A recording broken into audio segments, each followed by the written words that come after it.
In an effort to get consumers to comply, the agency prepared countless summons. But by the time these reached the courts, the company could be in liquidation.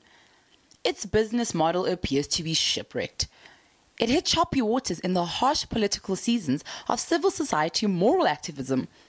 Public outrage led by the Organization of Undoing Tax Abuse, OUTA, beached the company. In a bid to raise funds to better maintain our freeways, the Gauteng Freeway Improvement Project was officially launched in 2007. Intentions to toll off sections of Gauteng's freeways were published in a government gazette, and the public was asked to comment. The feedback from the public was less than favorable, as they were dead set against e-tolls.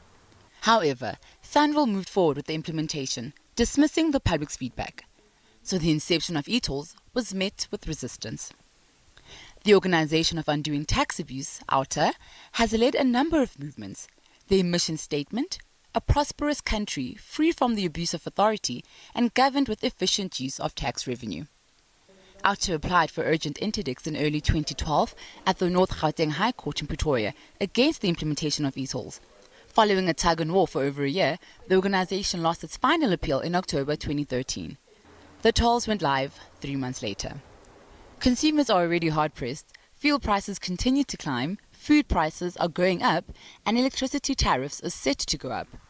How are they expected to dig deeper into their pockets to pay for e-tolls and the maintenance of roads? Despite all of this, consumers continue to play a part in keeping the GDP in check.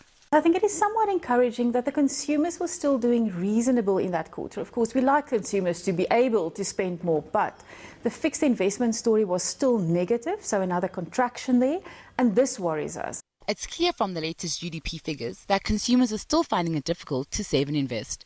How could they be expected to pay for e-tolls if their disposable income is being eroded? So the argument has been that the implementation of the Gauteng Freeway Improvement Project has benefited the economy and the people of Gauteng. And there is some truth to that. In general, transport projects that improve accessibility help enhance businesses' ability to provide goods and services, and by extension, people's ability to access education, employment and services. And transport continues to make a positive contribution to GDP.